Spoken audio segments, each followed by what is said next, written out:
Hey everybody, let's look at finding critical values of functions. These are the values where the first derivative is equal to 0. These are the same values that indicate horizontal tangent lines. Visually, these are the x-coordinates of the hills and valleys if you graph a function. So let's jump right into an example. Let's take the function 42x minus 7x squared. I graphed it on a TI-84 emulator that I have in my office, just to give you a visual of what this function looks like. Let's take the first derivative. If we take the first derivative and set it equal to 0, we have 42 minus 14x. Add 14x to both sides once you've set that derivative equal to 0. 42 equals 14x. Divide by 14 and you get 3. When your first derivative is equal to 0, that means 0 rate of change. That occurs at hilltops or valley floors, depending on what your graph has. Some graphs have both. 3 is the critical number to this function. It's the x value that marks the top of a hill. Now, what I was talking about a horizontal tangent line earlier is at the top of that hill, there's no rate of change. What's the slope of any horizontal line? It's 0, that's right. So that's why I say a horizontal tangent line. 0 rate of change, those go hand in hand. Let's switch up to a function with more than just a hilltop. Specifically, let's look at g of x, where it's equal to x to the 4th minus 8x squared plus 3. If we graph this function, and I've just done it over here to the side as a courtesy, you actually don't have to graph these to get critical numbers. Mechanically, we're just going to take the first derivative. So we have 4x cubed minus 16x. 3 goes to 0, so no need to write it. This is our first derivative. When we set it equal to 0, I notice that both of these terms have a 4x in common. If I factor out a 4x, then I divide that out. I've still got a couple of x's in here and a negative 4 from the second term. You can always recheck. If you were to redistribute, you get 4x cubed minus 16x, and that was the original first derivative. In the parentheses, we have a difference of 2 squares. This binomial will factor into x plus 2, x minus 2. If you were to FOIL these back out, you would get x squared minus 4. Basically, you take the square root of each term and put in a plus minus. Any factor that contains a variable, set it equal to 0. 4x equals 0 when x equals 0. X plus 2 equals 0 when x is negative 2. And x minus 2 equals 0 when x equals positive 2. There are 3 critical numbers, negative 2, 0, and positive 2. Negative 2 and positive 2 mark the x values for the valleys. There's 2 valleys. 0 is a critical number that marks the hilltop. Now later on we'll be able to know if a critical number is a hilltop or valley floor. For this video, we're strictly looking at locating hilltops and valley floors. If you add up the number of valleys and hills that your function has, that's how many critical numbers you should wind up with. Functions are increasing in intervals where the first derivative is positive and decreasing in intervals where the first derivative is negative. To locate these intervals, mark the critical numbers of your function on a number line and test numbers around them in the first derivative to see if your rate of change is positive or negative. So let's go through the steps here. Given a function negative 5x squared plus 60x, the first derivative is negative 10x plus 60. Take your first derivative. Now the critical number occurs when that derivative is equal to 0. I'm going to add 10x to both sides. and then I'm going to divide by 10 to solve for x. X equals 6 is our critical number. Again, as a courtesy, I've graphed this function to the right. An x value of 6 does in fact mark off the location of a hilltop, specifically a horizontal tangent line. Now the business at the top of the sheet, as far as checking for increasing or decreasing, visually you can tell the graph increases from negative infinity till you get to your hilltop at 6. Once you pass your critical number, the graph decreases or is negatively sloped. I'm going to take my critical number 6, and at the bottom of the screen, let me scroll a little bit. At the bottom of the screen, I mark -6 on this number line, and then I'm going to pick a number less than 6 to test. That's where these little T's are. And I'm going to pick a number greater than 6 to test. I put T on my test numbers because that tests the intervals around the critical number. In this first test interval, from negative infinity until you get to your critical number 6, I tested with a 3. Now this is in the first derivative. When I plug 3 into the first derivative, which was negative 10x plus 60, I get a value of 30. That just means a positive rate of change, increasing.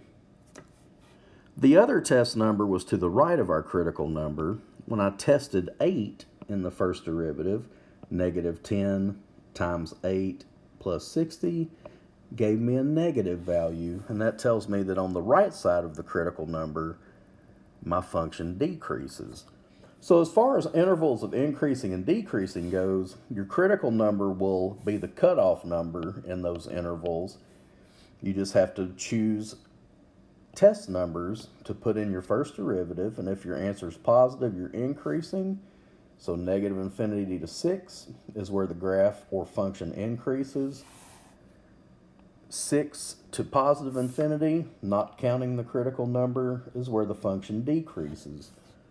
Now if I scroll back up, you can see that that matches up. We increased from negative infinity to 6 and decreased from 6 to infinity.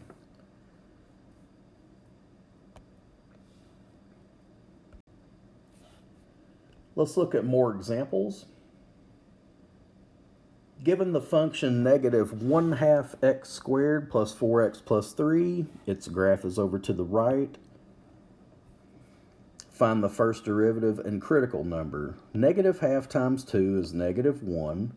2 minus 1 is 1, so our first term has a derivative of negative x. Our second term, 4x, has a derivative of 4, and 3 is a constant, so its derivative is 0. We don't have to write anything.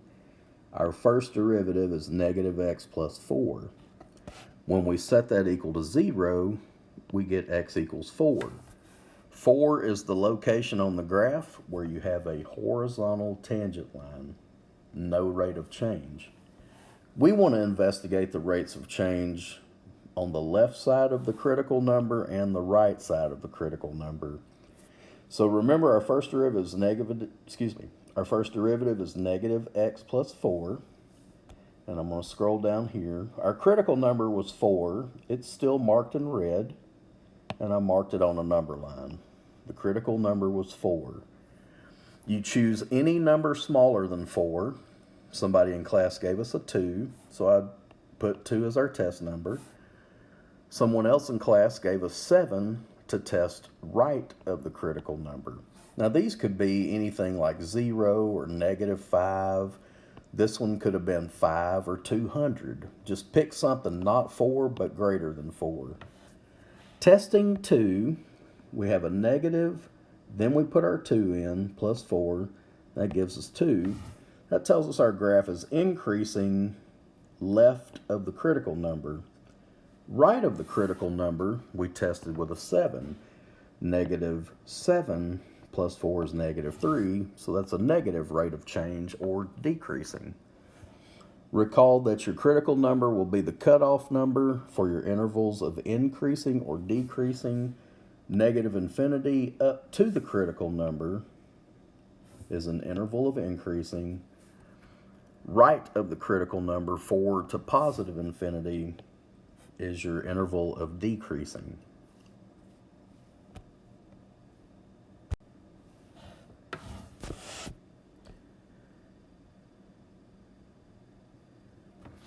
Given the function y equals x cubed minus 27x plus 1, we take the first derivative. Oh, by the way, again, I put the graph over here to the right as a courtesy. I like to have visuals so that my math on paper, this stuff here, matches up visually with a graph. So if you're a visual learner, I highly encourage you to graph these and just make sure that your math and the visual match up. Okay, let's go back to it. First derivative is 3x squared minus 27. We set our first derivative equal to 0 to find critical numbers. These two terms have 3 in common. If I divide out a 3, I'm left with x squared minus 9. Still set it equal to 0. This is a difference of two squares, so it'll break up into x plus 3, x minus 3. This time our lead coefficient does not have a variable. You ignore it. X plus 3 is 0 when x is negative 3. X minus 3 is equal to 0 when x equals positive 3. Now notice we have one hill, one valley. That's two critical numbers total. If you were to use this equal to 0 and come up with something 0 erroneously, you would know something's wrong because you have more critical numbers than you do hills and valleys. When you take your critical numbers and place them on a number line, we're going to mark off negative 3 and positive 3. Let me scroll this up a sec. Here we go.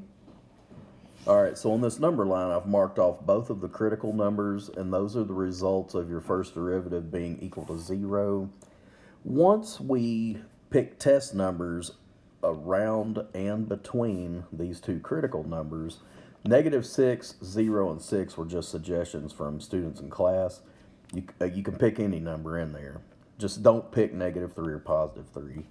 Testing left of the first critical number, we use negative 6. 3 times negative 6 squared, that came out, and then minus 27, it came out to 81. So a positive answer is increasing rate of change. The test number between the criticals, we use 0. That gave us an answer of negative 27, and that just says there's a negative rate of change between the critical numbers. And then testing right of the second critical number, we got 81 again. And that's just due to the symmetry of the graph. A positive answer in a first derivative test tells us increasing. All right, so we're increasing left of the first critical number and right of the second critical number. So those are two intervals, negative infinity to negative 3 or positive 3 to positive infinity. The only time this function decreased was between the critical numbers, and so there's the interval negative 3 to positive 3. Let me scroll back up. On this graph, if you notice, and I color-coded it, we had two intervals of increasing. Those are marked in blue. One interval of decreasing, and that's marked in green. I hope this video has helped out. If you have any questions, reach out by email, phone, or if we have a traditional class, ask in class, and I'll do my best to help you.